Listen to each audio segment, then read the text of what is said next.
So we are live right now. You just got the Yeah, live thing? Charlene's there. Okay. Oh, Christopher, Okay. Claudia. Man, two Hi, nights in a row, Claudia. And Claudia. hey, hey, hey.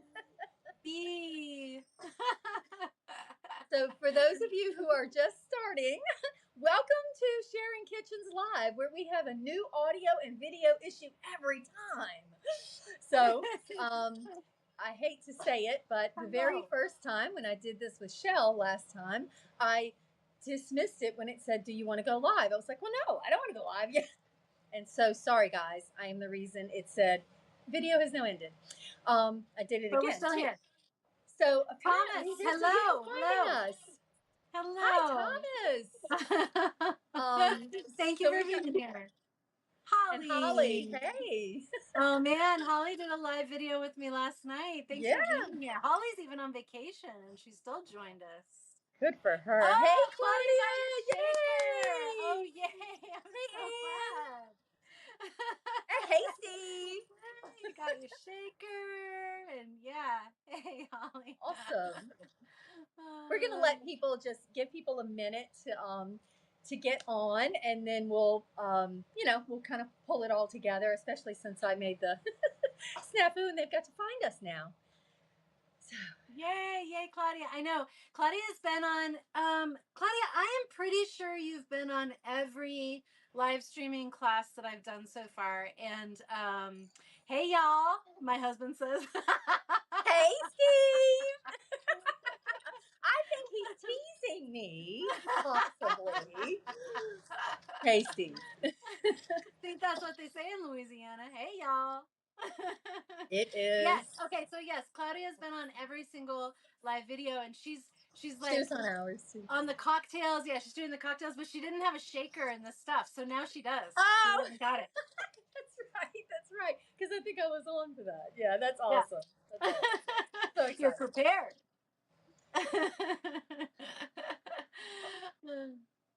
Okay. So I'm just gonna chat a little minute.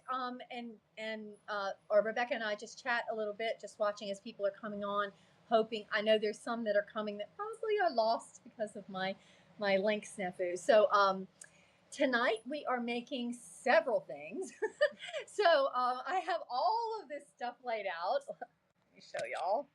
This is like, how do I flip this around? Okay. Yeah. So it's like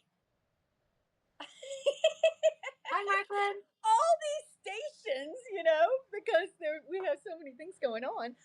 And Well, and I'll tell you, I'm in an RV. So for those of you who don't know who I am, I live in an RV. So I'm doing all well, of I this in was an gonna RV kitchen. introduce you. I was Oh, gonna introduce you. sorry. I am so excited to have my good friend Rebecca Blackwell. I was kind of just waiting to see, like, getting more people on, but who is Well, I wanted joining to us? show you my This is setup. we each did our first one together the first time, so this is really exciting. And hey, Marklin. Hey, Alex, that's my daughter. Hi, So Alex. anyway, I want to welcome wholeheartedly my lovely friend Rebecca. I'm so excited, and Rebecca has a story, so I'm going to let her do this bit. But I just wanted to say how excited I am that she's here. So go. Well, thanks for having me. Sorry to rush the beginning there, but yeah. So Jen has her whole setup like most people would have, right, in a kitchen. So mine looks. We'll see if we can see. Mine looks a little more chaotic. There's stuff everywhere. But It looks here's the great. thing. Here's what I've learned from we've been living in an RV for 5 years now, and I've been a recipe developer and a food photographer for about 15 years. And when we moved into the RV, I was very concerned that I wouldn't be able to do what I could do in a house in an RV. And I found that you can do anything in a small space that you can do in a large space. It's just going to be a little more cluttered, and there might be a little more chaos, but you can still. But it You can makes you still do more it. organized. The times I've had to Well, operate in a one smaller one would space. hope, Jen. Yeah, but I have seen your camera setup. It's like she just pops up, and there's just like all this camera equipment, and then boom, and it's all back again, and you're like, where did it go? I have a lot of hiding places. I have so Yeah, many hiding places. it's great. I'll tell you that we're gonna do Yay, uh Kaylee! Yeah. So I'm gonna do a live with another recipe developer later in June, where we're just gonna show off our kitchens. She has a beautiful, gigantic, newly remodeled kitchen, and she's gonna Oh, show that off, and I'm gonna show all my hiding places in my I love it. That's RV. a great idea. Two sides of the coin. Yeah. Yeah. So that'll be Okay. fun. This is awesome. So exciting. So those of you that don't know me, because well, a lot of you, I see your names. I know your names. Some of you I don't. But a lot of you I met through Rebecca in the first place because that's how I found Substack. And so for me, Sharing Kitchens Live is a way to connect with people who cook. People, these amazing people who have so much to share. They write, they pour their heart out, they put everything into making a recipe like Rebecca and like so many of y'all. And this is my way to just bring all of us together and try to create a community, because here at Rue and Shoe Entertaining, we do parties, 3, 4, 5 times a year, and our connection is in real life. But this gives the chance to expand that. So I'm really excited to host people like Rebecca. And so I guess the first thing we are doing is your vinaigrette and chicken salad. That's where we're going to start. No, we're Okay. going to do cocktail. We're going to do cocktail first. That's right. I'm all about the cocktail first, Jen. Yeah, no, I think that's a great idea. So bear with me a second, because I am going to just flip this around a little bit so that y'all can actually see the what I'm doing here. If you can Bring on the cocktails, B says. yeah, I don't know. I'm not sure. Let me see. Can I? I don't know how to do. Can I see that? Can you see? Can you see? Cheers, Claudia. Okay. Okay. Cheers. Claudia, Yeah. I love knowing that we're gonna make this cocktail and then I'm gonna get to say cheers and you're gonna actually be drinking the same thing. I'm loving that. Okay. All righty. So for this cocktail, this is the City Club. Now, there's a story, of course. So my husband and I went to a real estate gala there at the City Club in Baton Rouge, and this man behind the bar made this drink, and I said, I am so in love with this drink. And he said, I'm going to tell you the one thing I don't tell anybody else when they ask me for the recipe. And I said, what? He said, I squeeze a little lemon in it. Okay. So I have this special secret. So anyway, it's very easy. You can make as much of this as you want because it's basically portions. So I am going to ad lib this.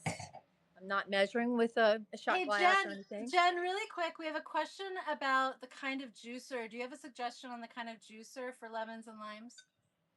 It depends on what you're doing. For me, I use this little doodad when I'm just making a cocktail. But I have found that the on my KitchenAid, do you use the juicer on your KitchenAid? I have like the little adapter. I have an actual juicer, not a but the I think I the do juicer on the too. attachment works great. I have the juicer too, but I find it gives a bitterness with the pith. So this is like the thing for KitchenAid. Thank you, my assistant. Um, um, but this doesn't give you, you know what I'm talking about. Like if you don't take all the peel off, you get that bitter little pithy taste. So that's why I do this with this when I'm making a cocktail. But obviously you can, and there are good juicers and there are juicers that I have one of these massive, huge things from my organic store, but who wants to clean that, right? So I'm not going to do that. So I see that my cousin Lisa is on. Hey, Lee! I'm so excited, and I missed some of your names. I'm sorry, and this thing just floats the names off, and you can't see them anymore. Okay, all right. So first of all, can y'all see what I'm doing here? Let me do this a little bit. Yeah, we can see it. Great, Jen. All right. Okay, so we are going to do 1 part pineapple juice. And as you can see, I'm just estimating this. I'm just using the side of my shaker to do portions. I'm doing 1 part of cranberry. Now I used cranberry cocktail because it's a little sweeter, but if I'm making one for my son, I use organic, straight, unsweetened cranberry juice. I'm using just the pure cranberry. Yep, that's exactly. I have that in the fridge too. And I'm just using a measuring cup, like is that a measuring cup? Yeah. To do equal amounts. Okay, great. Yeah, and so I just estimated this by portion on the side of the shaker. So 1 part cranberry, 1 part pineapple, and 2 parts of orange juice. And so I'm just filling that up, double as much as I had done on the other 2.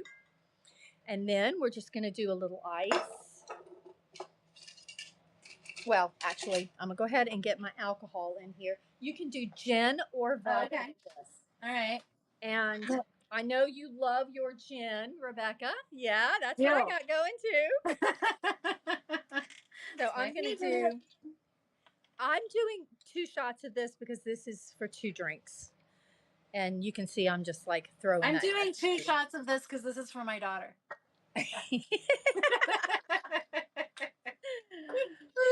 Okay, now my shaker is awfully full trying to make 2 of these, but we are going to get hands in here. This. Well, and one thing I learned is that if you have small ice and you're shaking, the small ice works really well. So I got a small ice mold, I guess you would call it, like a silicone mold that makes these like small little pea ice Yeah, things. yeah. I love saw it. that. Okay, Okay, so then I'm just going to squeeze a couple of lemon wedges in here because right into the shaker. Yeah. Okay. Yeah, Right. and I'm looking at how much is in here, so it's going to be a little dicey, but we're going to work with this.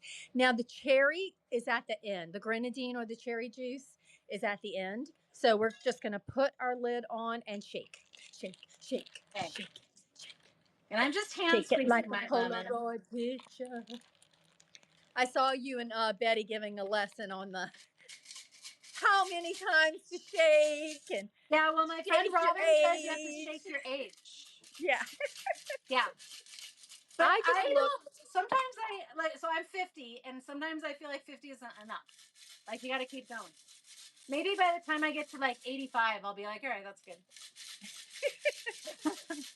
Well, you're better than me because I don't shake a whole 57 times. I look to see when the top is all frosted.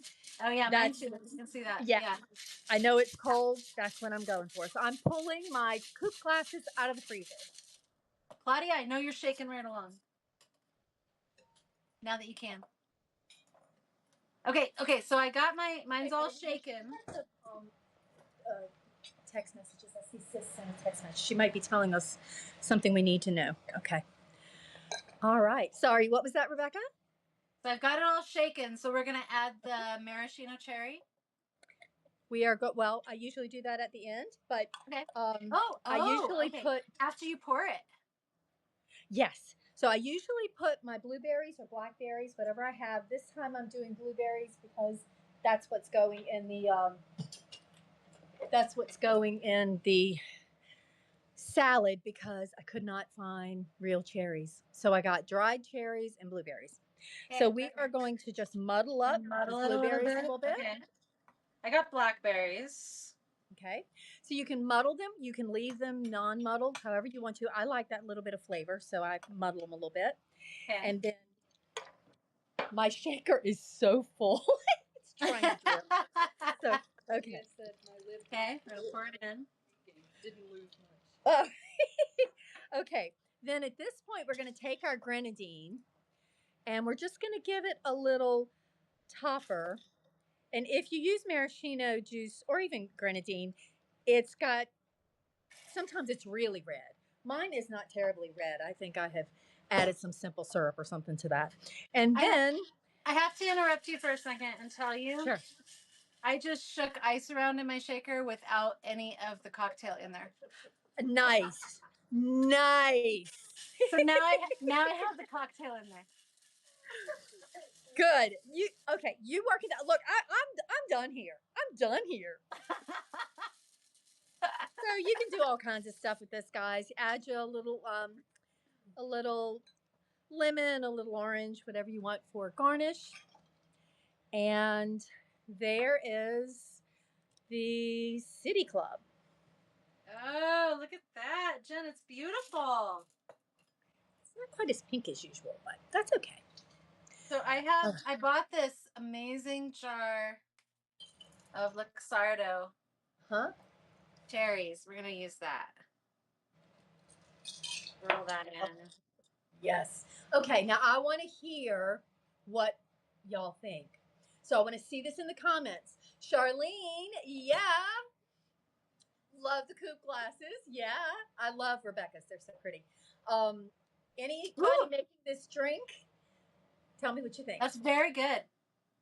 So, okay, so here's what I love about this. I know you said this in the recipe that you like to you mix up all of the ingredients without the alcohol and then you let people just add their own, because I can see where this would taste really good without any. Yeah. You This really is don't need such any. a terrific punch. Like kids love it. Anybody who wants a non-alcoholic, it is Mhm. perfect for that. So I have this Art Deco punch bowl, and Yep. it just looks so pretty with this super colorful grapefruit color, like orangey punch. Yeah. And then I always just put like Hendrix or Tito's or whatever in a decanter next to it. And then that way Perfect. people can just spike it. Yeah. Yeah, then people can add their own, and this is perfect. And I love when I'm having a gathering, I love giving people that option, like something that tastes really good on its own, or if they want to add, and if they want to add a little, or if they want to add a lot, or whatever. Yeah. Claudia Yeah. made it, and she said it's delicious. So you go. Yay! Taking one more sip, and then I'm handing it to my daughter. Now, Alex Sharp, are you making this drink? Because it's not like my girl to not participate. I know she's on here, Alex Sharp. She sent us a picture of it already. Oh, dang, my daughter already sent a picture of it. Sorry. Claudia says she needs more vodka. I know my girl We're gonna could get have along made great. that drink. Awesome. I'm gonna Yay! move all of my cocktail ingredients out of the way. Oh, hello! Cheers! Oh, so Cheers! let me Cheers! just say, this is completely off of food, but this little baby girl got engaged this weekend. Where's the ring? Oh, Where's the ring? In San congratulations! Francisco. Yep. In the Muir Woods, Redwoods. Well, Yeah. Under a cheers redwood. to that! Congratulations, that's amazing. My girl. All right. All right, I've got my cocktail ingredients kind of out of the way here, and we're gonna make a vinaigrette. Awesome. Okay, I Yeah. am moving my operation around. Yeah, let's move all this around, and we're gonna change this up to make a vinaigrette. So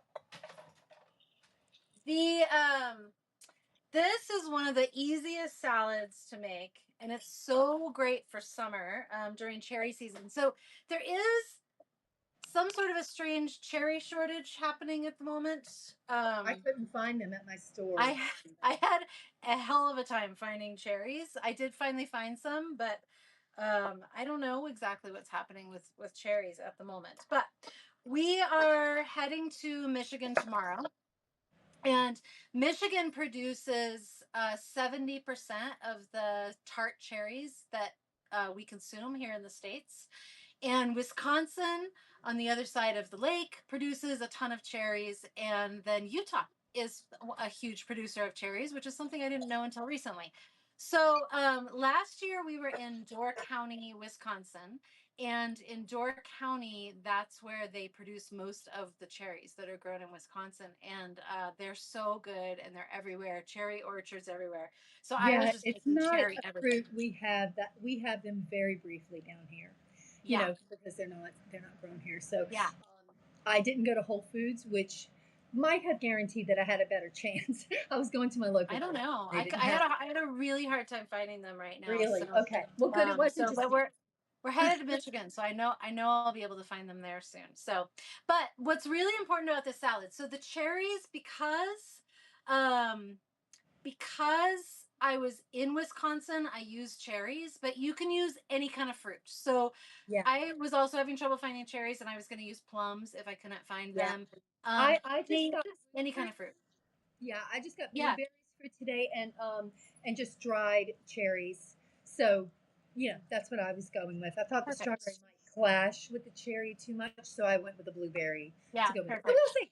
I love blueberries. Yeah, I think you could use any kind of fruit in this salad, and it would be great. So, Yeah. what's Now, most whose important? husband is taking them to dinner at 7:30 because the name is cut off and I can't see.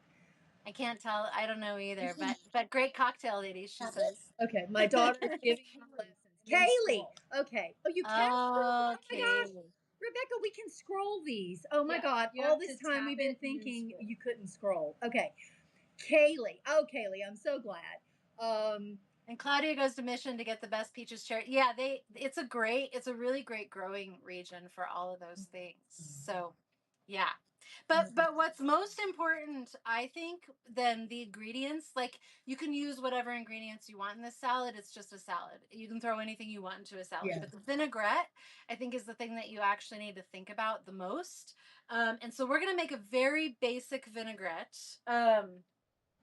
So there's a couple of things that I feel like are essential to a vinaigrette, and then I have a couple of tricks for you to make it a little bit easier. But the whole thing should take you maybe 5 minutes, 10 minutes tops to put together. So I like shallots, to use shallots in the vinaigrette. This is optional. It's completely optional. My friend Charlene is sitting at the table next to me right now, and she can't eat she's allergic to onions and garlic, so she can't eat it. So I made a totally separate vinaigrette for her that has no shallots. So if that's you, then you really don't, it's not essential. I love the taste of shallots, and so we've got that in there. Now, these are swimming around in white wine vinegar, and as far in advance as you can, like 5 minutes maybe minimum, and up to, like, I don't know, several hours, let the shallots soak in the vinegar. It will take out the sharpness. And you can do this with garlic, and you can do this with onions if you like the flavor. I did with mine. I did Perfect. green onions. I didn't see shallots, and I just grabbed green onions. And I did what you said. I just did it a couple of hours ago, so it's just been sitting there, just soaking. Yeah. Yeah, perfect. Yeah, you can soak, if you soak any sort of onion or garlic in vinegar or any sort of citrus juice like lemon juice, it cuts out the sharpness. It makes them more mild a little. Yeah. So I mean, it pickles them essentially a little bit. So my shallots have been soaking in the vinegar for maybe about a half an hour or so. Okay, so that's what we're gonna start with. Okay, I think a little bit of sweetness in vinaigrette is essential. This is just my personal preference. I use honey. If you don't want much sweetness, then you want to add about a teaspoon. I usually add probably a solid tablespoon. I'm not measuring it, I'm just putting it in, especially with a salad with fruit. You need that sweetness to kind of play off the fruit and bring out the flavor of the fruit. Okay, so then here's two tricks, because a vinaigrette is just vinegar and oil, and we're just going to whisk the oil right into the vinegar. But vinegar and oil do not like to mix. They don't emulsify well. And what will help that is a little bit of Dijon mustard, like a teaspoon or so. You can add more if you like the flavor of Dijon mustard. But a little bit of Dijon mustard and about a teaspoon of mayonnaise. The mayonnaise and the Dijon mustard will create a situation where when we whisk in the oil, it will emulsify right into the vinaigrette, and it makes the whole process just so much easier. Okay, so we've got honey, and we've got some Dijon mustard and mayonnaise in there. Betty. Betty's here, Rebecca. Hey, Betty. Hey, Betty. I'm so glad you're here. So we're just going to mix that around, and then the other two essential things is salt and pepper. So I don't feel that like there's enough salt in most vinaigrettes. You're not just flavoring the vinaigrette, you're flavoring the whole salad. Unless you have pre-seasoned all your vegetables, which is challenging to do if you've like washed and already dried your greens, the salt isn't going to stick there. But what it will stick to is the vinaigrette. So when you add your salt, you want to think about the fact that you're flavoring the entire salad, not just the vinaigrette. I think the vinaigrette should taste a little bit salty to you. And then pepper. So salt and pepper. I like a lot of pepper in my salad dressing. So I add quite a bit. Okay.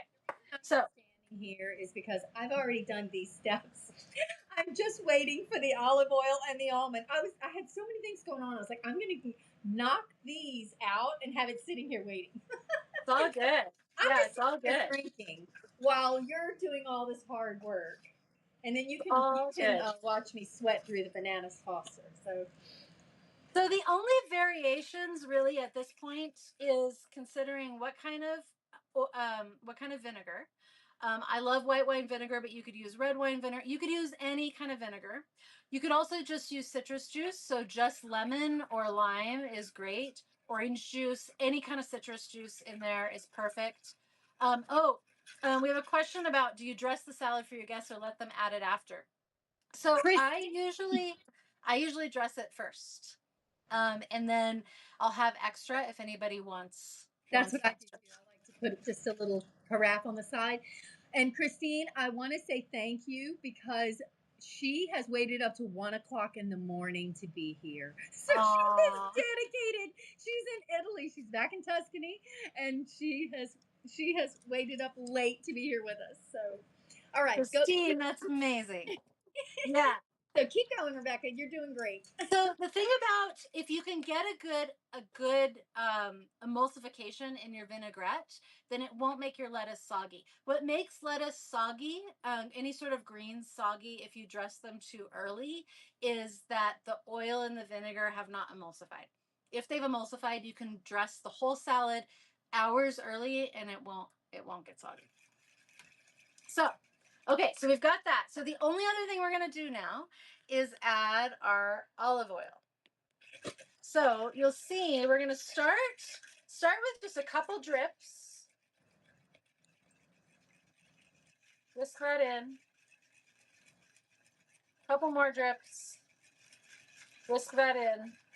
And then if you pour it in just a thin, steady stream, it'll emulsify right in there.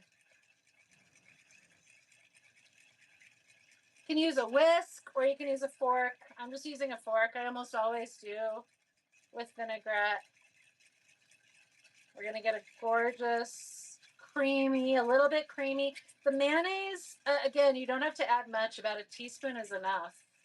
It gives it a really nice, creamy consistency. And as you can see how that there's no separation there. I don't know if you can see that very well, but there really is no separation there between the oil and the vinegar. Just blends it right up nicely. And then add as much oil as you want. Once you've got, once the oil has kind of accepted that vinegar, or the vinegar has accepted the oil, then you can add it a little bit faster. I love vinegar. And so I usually